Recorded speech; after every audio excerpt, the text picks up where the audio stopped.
pocket party.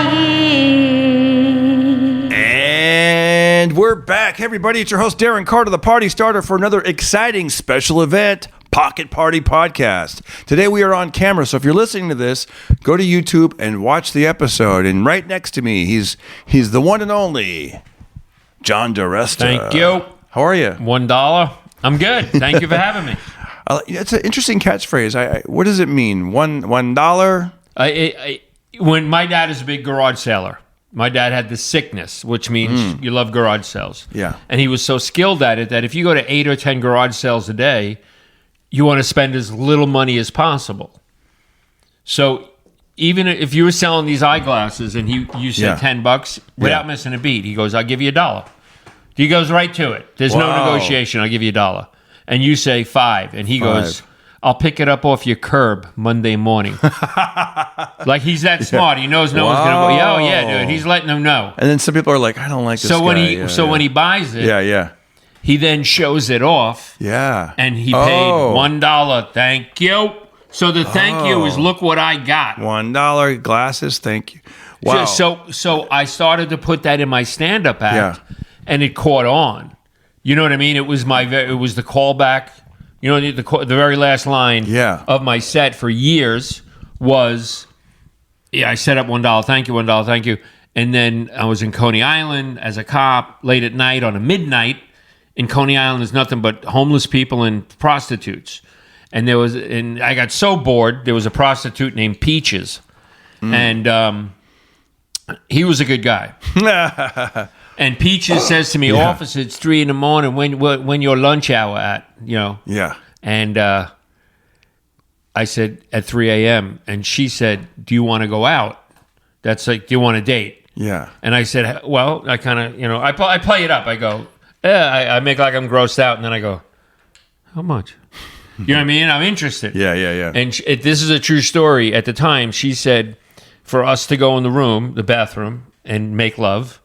Make love. She said a token and a cigarette. Oh. A Lucy. That's what they called them. A Lucy, you know that? Yeah. A token and a cigarette. And I look at the audience, I go, I talked that down. $1, thank you. And on some nights, everyone said it together. Oh. It's the rhythm of my son lives in my balls. Yeah. It's the same thing.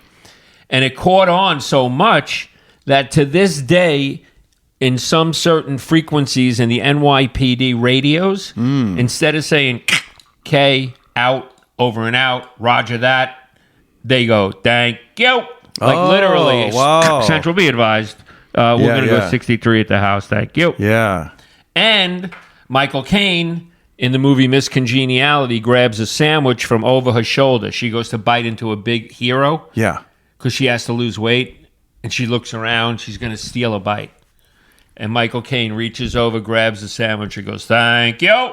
Oh. I'd like to say he stole it from me. He probably did, because a lot of times you say stuff in such a rhythm. I catch myself in my own kitchen, and I'm like, oh, wow, I just did a John Diresta. Here's why. Even, you know what Amy Ashton said the other day? Yeah. She said something. She goes, when you say that thank you, it's funny. And I said, look, it got me a sitcom. It was the one. She goes, then why don't you just bring it back? It's not washed out. Right. And I think if I did my homework, why it works, we all say thank you 500 times a day.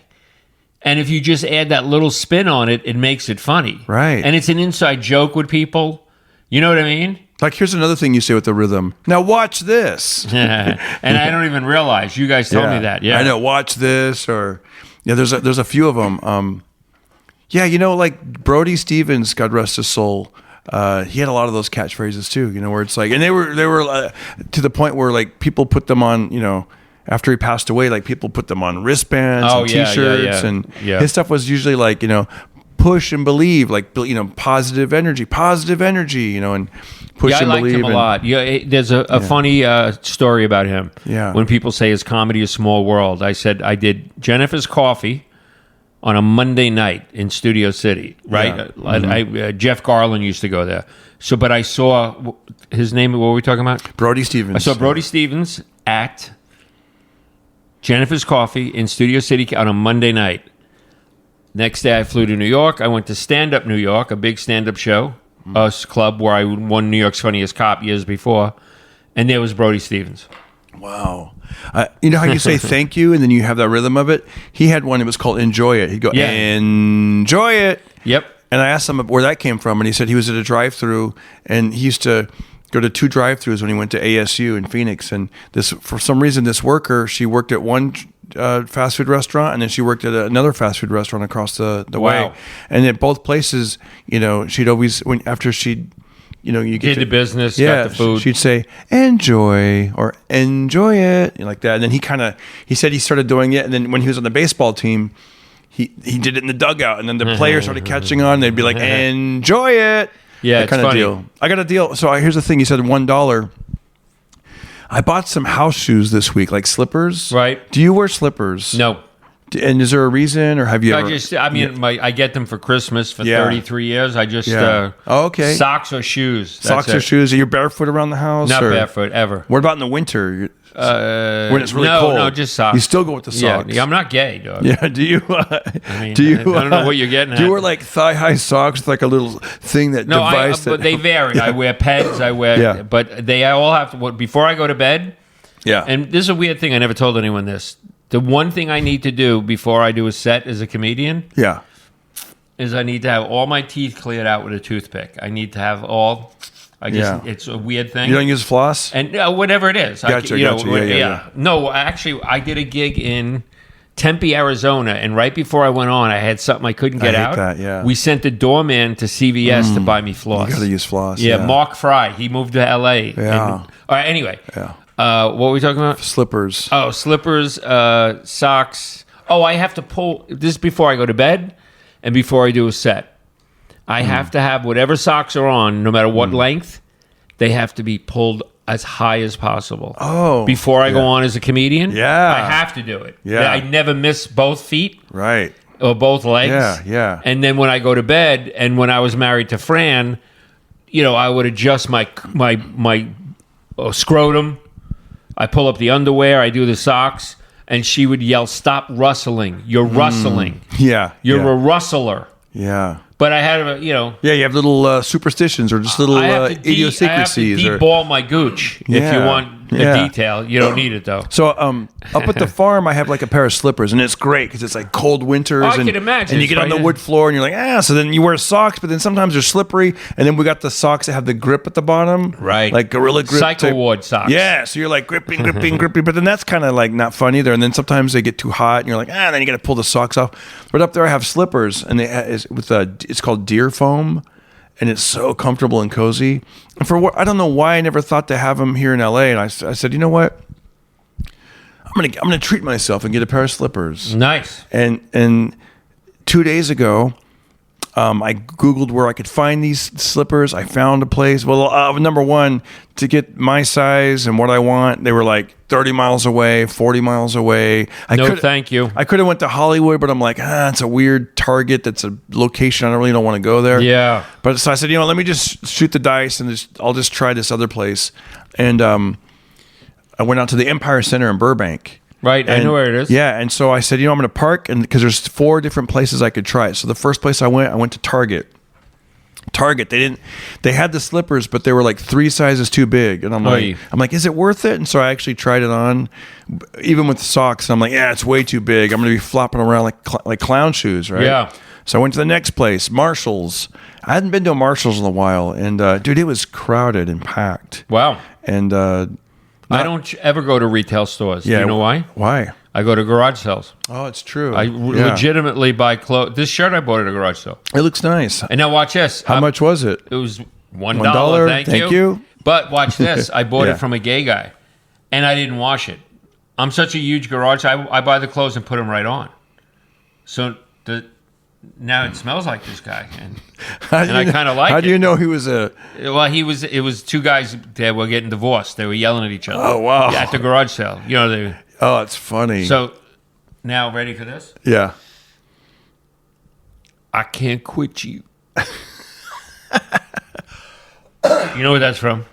Brokeback Mountain? Yeah, he broke it. All right. So I buy clothes at garage sales. So I went to the first place, too crowded. They didn't have it. They had something similar, but I'm like, it's not good enough.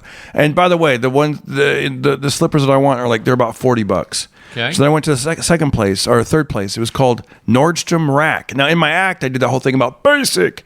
And I just thought Nordstrom Rack was like, oh, you think it's fancy to go to Nordstrom. But when you walk in there, it looked like Ross, dude. It didn't look like a fancy place at all. Nordstrom Rack. It has the word Nordstrom, but the clientele in there, I mean, it's, dude, they got to use a code to use a bathroom. I mean, it was like... It's Tijuana. It was Tijuana, and yes, it was North Tijuana. Yeah, that's funny. But also, Saigon, Tijuana, Little Armenia. I mean, the whole thing, right? We live in Ellis Island. Dude, I don't know where we live, but like, there's like even the people that work there. Some of them had gloves on and like the mask, but they had it underneath their chin. Well, watch this. Here's a weird thing. Yeah. I listen to heavy metal all day long. Yeah, and I just go to YouTube. I don't know how to do Spotify. I don't know how to do Pandora. I go one song at a time on YouTube. Yeah. And in between, the commercials are in Spanish. Oh, wow. You got on some algorithm. I don't know. I know it's because my zip code. Wow. I have a tamale lady. Tamales! So, I have sometimes animals screeching out in the afternoon that I don't know what they are. I don't know if it's I lost the sale. Yeah. I had people looking at a table in the driveway, like a big $800 table. Wow! And the woman said, "I have to leave. I can't take this now." Oh. And it wasn't a dog. Yeah. It wasn't a chicken. It was like a chupacabra. It was. Yeah. It was your mom. It was my mom. Tamales. So, anyways, I will say there was a pair of slippers that had like the deer foam, and they were a chestnut color, kind of like this table, and it looked beautiful. I'm like, now this is something I could picture myself like slipping my feet into, drinking coffee, writing great jokes in the morning, editing some videos, putting podcasts out there. You have this whole thing that you picture yourself, right? You give all the power away to the slippers. Yes, I was thinking about it, man. Yeah. I wasn't going to let them slip away. Ooh. Anyways, but I looked at the price, and it was not $40. It was $80. And I said, you're going to get yelled at by the wife. Yeah, and I was like, hey, honey, look at it. I was like, it's not worth it. You know what I mean? Like, why would I spend, you know what I mean? Like, no. So I kept going. The final place at the end of that mall area is a place called Walmart. Do you ever go to Walmart? Yeah, I do. So when I'm on the road as a comedian, I'll visit the local Walmart. So I walk into Walmart. There was the light. In my opinion, the lighting was depressing. It was because it's a beautiful sunshiny day outside. It was like almost 80 degrees, and you go in there and it was like fluorescent lighting and crowded, packed. 11 in the morning. Kids. It was people in the scooters because they're so fat. It was all that, the little rascal scooters and stuff. But then I asked the guy, hey, I'm looking for like slippers, and he goes, oh, right there. So I went down that aisle, dude. I found a pair of slippers that weren't like the ones I was looking for, but they did have that deer foam on the inside, but on the outside they were Crocs. So imagine the Crocs, but filled up with like fur, right? Oof. And I'm like, and on the shelf it said $20. And I was like, cool, but I couldn't find a price tag on the slippers. But I was like, oh, whatever, it's 20. So I go up, and that's another thing at that Walmart. There's different lines and things are locked up. So I was lucky that I was able to grab the shoes. Right. And also I saw one cashier; she had nobody in line. I said, "Whoom!" I go up there. She goes, "Would you like a bag?" I said, "Yes." And now they charge for bags here in California. Right. And she gives me my total. It was not $20. You get 3 guesses. See if you can get within $3 of it. It was $16.50. No. $41.10. No. $50. No. The total was $3.48. Oh, thank you. Yes. And at first I thought she was charging me for the bag separately. Like the bag's $3. That's what the bag is. That's funny. Luckily, dude, here's a lesson, you guys. If you get a good deal or something like that, just keep your mouth shut. Yeah. Don't. Are you sure? Dude. My brother Jimmy cut his finger clean off. Oh, no. They sewed it back on. He had no insurance. So 6 months later, he goes to the little money booth at the hospital, and he's got a checkbook with him, and he thinks he's going to have to go on a plan, for $100,000. Yeah. And the guy goes, yo, it's $250. And Jimmy goes, I had 7 operations. I stayed in this hospital for 12 days. And the guy goes, you want to give me a check for $250, or do you want me to do some research? Wow. So, yeah, don't say anything. Don't say. But then Jimmy was probably thinking, I'll pay this now, and then they're going to hit me back 6 months from now. I know. But you're right. Start the car. Fran used to be like, yeah. It's Fran funny. used to do that. Yeah, they say don't give out extra information. So yeah, I just, I paid what she said, and I asked her about her day, and kept it moving. Change the subject. Fist bump. Yeah, fist bump. Hey, all right, wink, wink. Thanks for the cheap shoes. But here's a question I want to get to you guys. We're going to read this. I put this out there. By the way, you can follow me on Instagram, official Darren Carter. And if you're watching this on YouTube, thank you very much. I'm on YouTube, and the subscribers, it keeps going up. The followers keep going up, and I appreciate it. And if you guys want to show a little appreciation for what you're hearing and for what I do, click that link, and it says buy me a coffee, and you will be paying for the coffees, and you'll keep the lights on for us and the cameras rolling. And John, you could plug something as well. Yeah, I guess if you want some custom furniture, go to John Diresta at John Diresta on Instagram. John's great, man. He'll make you some killer furniture. I made this table. And so on Facebook, I put this question out there. I said, what's something, let me see if I can find the exact wording on this. What's one skill from a past job that you still use in everyday life? And shout out to Lisa Avery, Lorenzo Schmidt. She and I had the same answer, believe it or not. Go ahead. You go first. I was a waiter for about 3 months, back when I was like 21 years old. And one of the things they said, and she said it right here, she goes, from working in a restaurant, announce corner when you pass through a corner. Oh, okay. You know what I mean? You don't walk around at the corner at the same time without. And I taught that to my son ever since he was little. I said, give it a wide berth when you go around a corner, jingle some keys, make some noise, go make some kind of noise, or you can just straight up say corner, because otherwise two people can go around. You know where you hear that? At the Long Beach Laugh Factory. I always sit right in the back by that entryway to the bar, and you always hear someone yelling something. Remember that commercial? You got where the two people, hey, you got your chocolate and my peanut butter. You got your peanut butter and my chocolate. I kind of remember it. And then they would do like, that's right, this new candy, it's called Twix or whatever. And then Reese's. I remember comedians would do a joke. You got your crack and my cocaine. You got your cocaine and my crack. No, I never heard that. That's how they came up with crack cocaine. Never heard that shtick. One thing I learned is from sales at the flea market, I sell this furniture, this custom-made reclaimed tables, benches, shelf units, kitchen islands. And the more you get someone involved, this was taught to me, let them hold the other end of the tape measure. Let them sit down. When they sit at the table and discuss with their wife, boy, this is only 800 with 2 benches. I go sit down. While they're sitting, I take their photo. And I go, look at you guys at the table. So I like you get them involved in the sale. It's the craziest, weirdest thing. Even if you say it's like a try me button. You know a toy that says try me and you click it? That sells quicker than another toy. And so I've rolled that into the stand-up, and so have you. The more we get people involved, talk to them, shake their hand, ask what they do for a living, do a fist bump. As we're saying, get them to sing along. I just realized this, guys.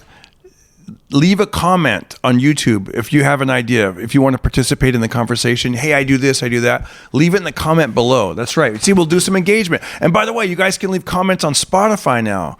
Spotify on the episode and also on YouTube. So sorry to interrupt, but yeah, that's true. No, I'm saying I just learned to get people involved. That's one thing. That's great. It's like me with the slippers. I'm picturing myself like, writing these great jokes, wearing these slippers, having a good morning, reading you know what I mean? Like this comfortable. But you're right with now I like that because it's I hate to use the word manipulative, but it kind of is, but it's also like positive. I don't think it's manipulative. Yeah, I don't think it's human nature. It's human nature, but you're also using a technique of like, right, you know what I mean? You have to take advantage. You want to win or you want to lose? You want to win. But listen, I talked to a buddy today. He told me he sold Amway for 18 years. And he said that in Amway, one of the things that he learned was, he goes, it was called form. You ever heard of form? And I said, no. Right. And he said, you strike up conversations with people like like when they're shopping and they're in line for the bank or you just basically, the whole approach I hated because it was like, it sounded manipulative, and ulterior motives. Right, this one does. Yeah, what he said. He said form. First thing you do is I ask him, hey, form, I forget what this stood for, actually. Yeah. I forget all the story. Yeah, exactly. I should call him right now. Hey, wake up. I bet you if you could Google it, FORAM. Oh, let's look it up. Oh, you're smart. Gosh. RM. Yeah. And then tactic. It was sales tactic. Yeah, form. It was, forget. Yeah, rather than me trying to remember, what does form stand for? Sales tactic. Okay, here we go. Oh, F is for family. So you ask him, hey, do you have a family? Right. O, occupation. Hey, what do you do for a living? Okay. R, what do you do? Recreation. Okay. And then M, motivation, delving deeper into their dreams, their goals, their underlying motivation, which helps bridge conversation and how you and your solution can solve their. See, but he actually said the thing that I asked him, I go, how do you feel about the whole, that world?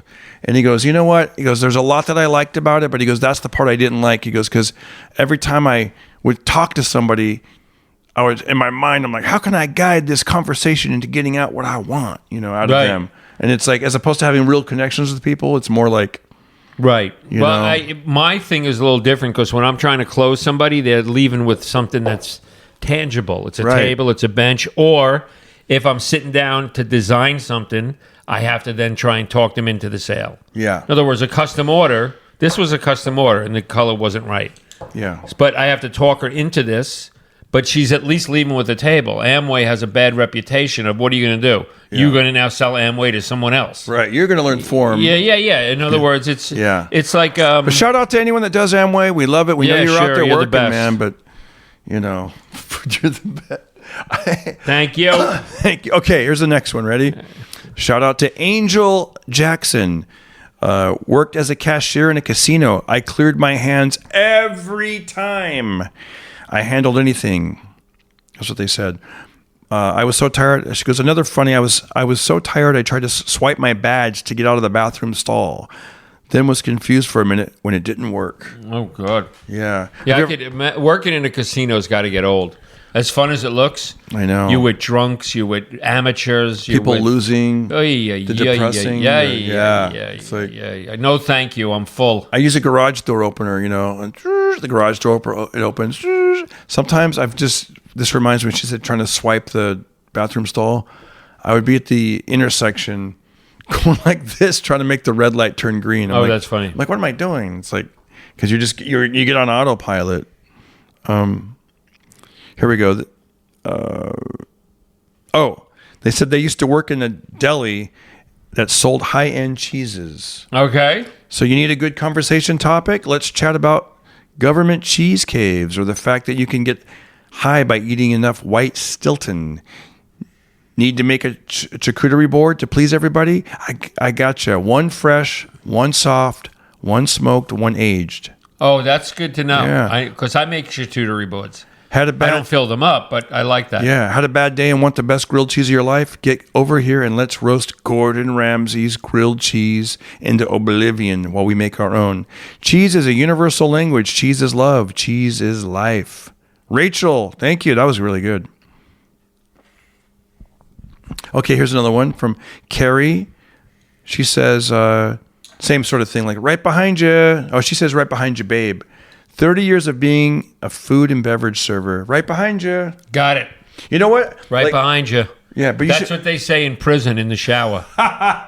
Thank you. You should add the babe. See, it's different when a woman says it, right? Right behind you, babe. Right behind you. Right behind you, babe. Yeah. I mean, you could do it like you're Vegas. $1, babe. $1, babe. You know what I do? I notice when I'm on my walks, and if I'm not able to go to like the parks or something, and I got to walk in the city, like around neighborhoods where people are out there with their, they're hogging up the sidewalk.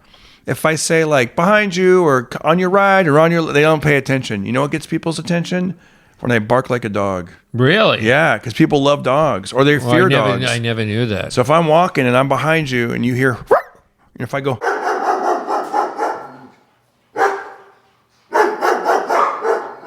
Like that. That's funny. They're like, that's a funny little. They get out of the way. Yeah, that's a little life lesson. You know what I noticed today? Yeah, and I've been doing it for 50 years. Someone told me that when it comes to street people and homeless people, and I have like more of a rapport instantly because I guess I had to as a cop in the subway of New York. But I noticed today I had to walk really tight, close to a black guy that looked big and tough. Yeah. And just as we passed, I went, okay. And he went, all right. You went, okay. But just saying okay is, it's more than nothing. That's good. That's it. Like, okay. I like that. Jamie McDonald Larkin, customer service. They said, one of the 7 attributes you were taught to become a Safeway employee, that's a grocery store we have out here, along with take the customer to the item and physically touch the item, thank them by their last name. And he goes, I don't remember the rest because we were like robots over there. But you know what I mean? So like, so I was like, hey, which way are the chili beans? Here, follow me. And then you touch the item and go, here, it's right here. Wow. That way they're like, oh, it's right there. Sabrina Diresta was taught in the comedy business. Yeah. She represents people. Yeah. My daughter. She was taught whenever you meet someone, you shake their hand and you say your first and last name. Yeah. Which I do anyway, but I never thought that it was an official thing. You know, to get inside maybe or to present yourself. Here's what I don't like about the acting world. It's the opposite of that. You'd be in these casting offices and they would have signs that say, do not shake the casting director's hand. You know what I mean? And then sometimes they have a tape on the floor and they would say, do not cross that line. Because you know what it is? It's like a cattle call in a sense. Like and this is before COVID, you know what I mean? Well, people trying to buy their way in, shake a hand. And their hands are all gross and slimy and everyone's turning it up, trying to be like the part, you know? I don't want to drop names. I auditioned for Woody Allen. Yeah. In person. And we were told, I think, don't look at him or don't touch him. Yeah. And I did both. And he was cracking up. Oh. Yeah. That's I good. shook his hand. It could have went the wrong way, but yeah. He might have touched me in a bad place. Pacoima. Shout out to Elba Rosas, working in customer service. Here's what Elba says. It's an acronym called LATTE, LATTE. Listen to the customer, acknowledge the customer, take action, thank them, and encourage them to come back. There you go. Yeah. You know, it's funny when you walk into like a Jersey Mike's and it must be in their contract they have to say hello. They're in the middle of making a sandwich, the door opens, and Jersey Mike. Yeah. Welcome in Jersey Mike's. It's in their contract. It has no kindness to it. Yeah, no sincerity to Jersey it. Mike. Yeah. You want a Mike's way? Yeah. The first time I went, the guy's like, you want my way? Yeah. I said, and everyone was online and I couldn't answer. I go, what? You want my way? Yeah, my way. My way. I had no idea what he was talking about. Wow. It is funny when that happens. I remember one time I borrowed this Rolling Stone magazine from a comedy. When I first started in comedy, there was a guy, when I very first started, in, when I was still in community college, right? I was about 19 years old, and there was this comedy. It was called The Comedy Crew. Man, I had it easy back in the day. I think about that compared to now, dude. Oh my gosh! Starting out in Fresno, you started in New York. I mean, Fresno, plenty of stage time. We got paid right away. Even back then, I remember getting $30. Wow, $30 as a beginner. That's a lot of money. And it is a lot of money. And I remember doing time, getting to do a lot of time. And there was a guy. His name was Mr. EE. And they used to call him the comedy pimp, Mr. EE. Right. And it was called the Comedy Crew. And he goes, yeah, the Comedy Crew. And we're going to go around from venue to venue and we'll make our money. And, there'll be 5 of us. We're the Comedy Crew. And so, but he would set these gigs up, man. Wow. He would rent a limo and sometimes we'd leave town and then go do the gig and then, go back. And that happened once, but it was pretty cool.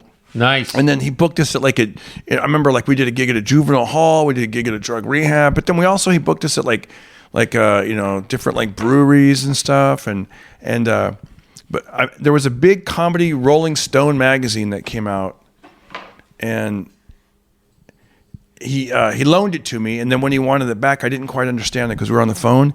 He asked for his Roman Stone. Oh, that's funny. And I was like, what? I go, Roman Stone? And he goes, my Roman Stone. And I was like, I don't have his Roman Stone. Yeah. And then I realized, Rolling Stone. Yeah. But I didn't know. But one thing I learned from him is I don't know if this is a military expression, but he told us, always expect the unexpected. Yeah. You know what I mean? The lights could go out when you're up there. The sound could go off. Sure. A million things. But that was kind of neat, though, when I look back at that Comedy Crew and we'd go do those gigs. You know? I wish I was in a Comedy Crew.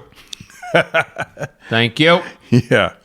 You could be a leader of one, Leader of the pack. Yeah, get your 5 undesirables together. And dude, I've been involved with probably 15 comedy tours that never got off the ground. fathers, husbands, cops, ex-cops, woodworkers a comedy, fathers, heavy metal a comedy, Italian New York, Goomba comedy. Yeah. And none of them got off the ground. Heroes of comedy. Wow. There was one idea that's so funny you say that.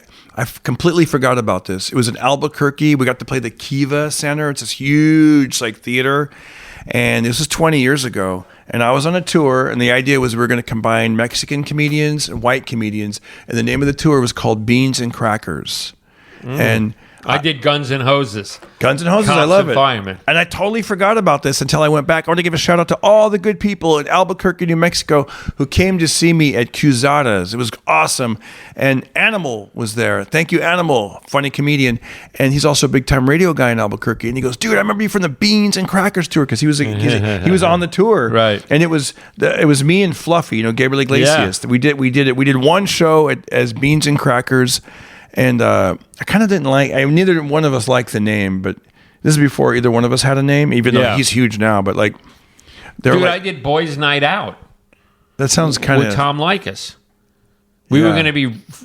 Back then it sounds cool, hey, it's boys now. But now it sounds like we were going to be the next Blue Collar, dude. We were buying houses and cars. Wow. We thought it was going to be the big. We did the Wiltern, 2,800 people. Then Seattle, 3,500 people. Yeah. And it fizzled out real quick. For shizzle dizzle, it fizzled. Yo. Yeah, that's okay. Just keep writing, man. Keep working on it, and I just started my book. Yeah, I saw that. Thanks for showing that to me. Diresta the story. Yeah. Book 1. Yeah. He's got an interesting life, man. Interesting life. And as a comedian, you learn how to make it funny, and you put it out there, and you're from New York.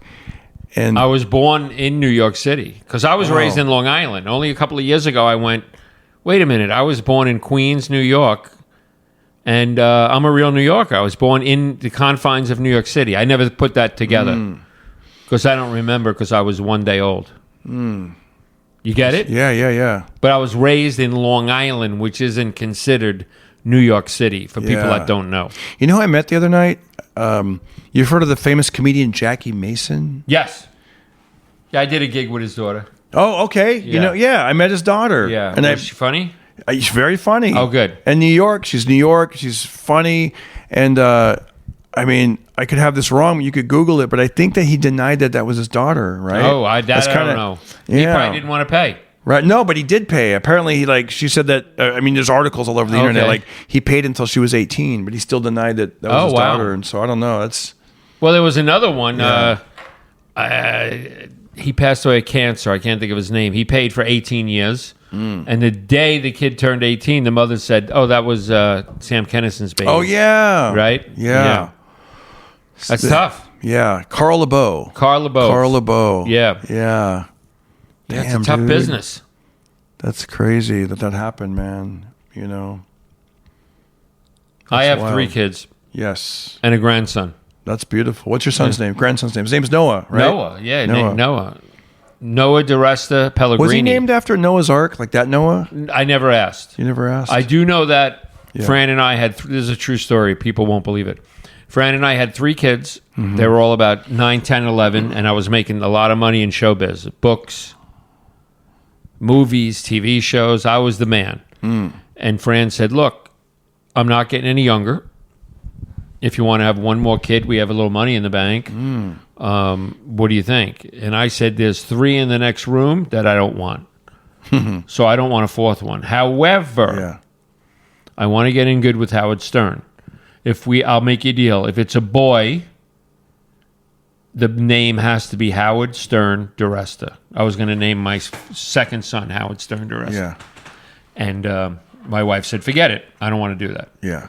And then 20 years later, Shannon, or 15 years later, got pregnant. And I said to Shannon, because you asked about the Noah thing. Yeah. Before he was born, I said, if you name this grandson Howard Stern Pellegrini Diresta, I'll pay you $20,000, but I have to pay it off. You know what I mean? I got to give you $100 a month. No, wait. How much are the payments? $1. No, wait. Take two. And how much are the payments? $1. Thank you. Weekly. Weekly. Damn. And she said, no way. And then when the baby was born, she named her Noah. I never really asked where it was. To answer your question, I never really asked where it was from. I wonder if it's from Noah's Ark. Is she awake? Would you text her? No, we don't care. But we'll ask another time. Yeah. Yeah, it's like... To text takes 2 hands. Yeah, it's true. And I got to... Hold the mic. Held the mic. No, the reason it's so funny, I just remembered that. And then I just happened to read...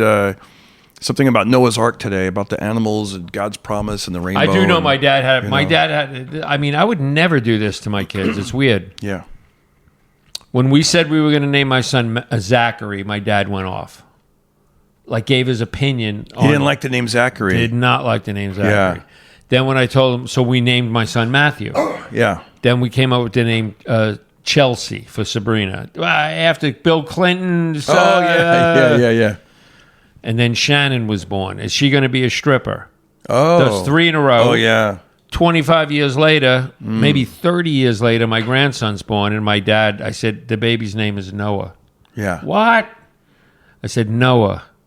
He goes, is he going to be a gay?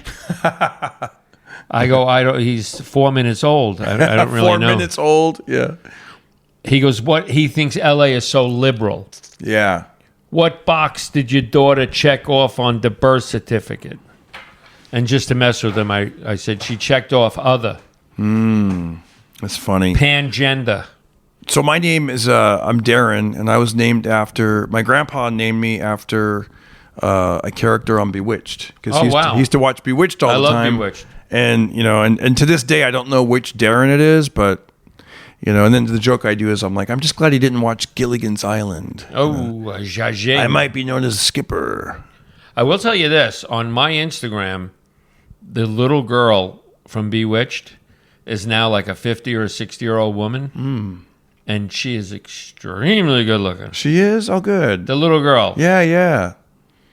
That's cool. Did you select the Brady Bunch? Of course. How could you not? Pork chops and applesauce. Yeah, pork chops and applesauce. Dude, love the Brady Bunch. You know what's funny? As long as I've lived in L.A., I've yet to go to that Brady house. No, neither have I. I know. Watch this. I've been told it's in Sherman Oaks. Yeah. And then every now and then someone says it's Studio in City. City. Yeah. Oh, see that? Yeah. And I've never been to it. And then apparently they right now they got a thing going where it looks just exactly like it, and you can pay to take the tour and get your photo in the living room and see the stairs and everything. Wow. Okay. Yeah. That might be a funny... That'd be kind of cool. Take a photo? Yeah. It's on Instagram. You could do it. Sam the Butcher. Alice. Yep, the maid. God, that's so funny. Yeah, the collective memory that we have of that. And the happy days, they were all so important. I know. It was like the next day at school, you talked about happy days. I know. Walking Mindy. Right. Oh my gosh, how great was that? Yeah, these were big cultural things. I remember walking to school and there was a poster of Mork, Robin Williams, in this one apartment building. Like it was like a full 6 foot cutout, and we'd always walk by it. And it looked like his eyes were following you, and it was like wow, there's Mork. Oh no, oh Mork calling Orson, come in Orson. Oh, did you ever meet him? I did twice. I got to meet Robin twice. Was he friendly to you? Very friendly. Once at the Holy City Zoo in San Francisco, and I was too nervous to really carry the conversation. And the second time I met him was at the Hollywood Improv, and it was in 2007, and he asked if he could, if it would be okay if he went before me, right, to do some time. Just to be polite. Of course he could do it. He goes, would it be okay? I mean, oh, thank you so much. I appreciate it, And, nice. And he went up, and it was weird. I had the dual thoughts, because part of me is watching, the legend, Robin Williams. I loved it. He's when people say, which comedians did you like growing up? He was the guy, you know what I mean? Okay, see, for me, it was Richard Pryor and Stern. Yeah, I mean, Eddie Murphy for stand-up comedy. Eddie Murphy for me, comedy. But Robin Williams, just as an actor, I just loved Robin Williams. He's a great actor. I just thought he was so, I loved it, man. Mork and Mindy is so funny, and the way he would, sit down on his head, and just the whole thing, I just liked him so much as an actor, And I watched him, and I was thinking, oh, damn, I'm next, so. But you know what, though? That night, he wasn't the full-blown, he wasn't like that. It was more like just talking things through, getting things out. And I know it was 2007 because he said, this is the first time I'd heard this. He goes, well, and the Mayan calendar says the whole thing ends in 2012. Right? So remember, that was a big deal. Remember in 2012, they said that the world's going to end. Yeah. The Mayan calendar, it doesn't go past that year. And I remember thinking to myself, wow, that's 5 years away. You know, and obviously we've blown past that, but it's, Does it ever trip you out and think, man, it's 2026? Yeah, 100%. Right? Yeah. I mean, today's my wedding anniversary. I got married 38 years ago, and it seems like last week. It really is scary. Yeah, it's too, like when you see your credit card. Yeah. And the expiration date is 2030. Wow. Yeah. And then you go, wait a minute, I graduated high school in 82. Wow. It's I know. Yeah, and now I hate to say it, we're the old people. When our parents die, we're the old people. Yeah, it's like this assembly line. And God plucks every last one of us in a very unusual way. But you think about that year, though, right? It's like, like for the longest time, I would just do like, you'd write a date. You just put like, 91. Or the date was like, 96. And then I remember when it was 2000, it felt weird to put 00. I just didn't do it. So I'd write the whole thing out. You want to hear a funny story about dates? Yeah. I was a New York City transit cop in the subway in 1987. I was a rookie. And the summons for the person's birthday, it only had 2 boxes for the year. You follow?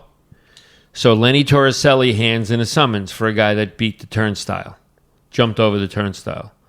And the next day they pull him and they say, hey, dude,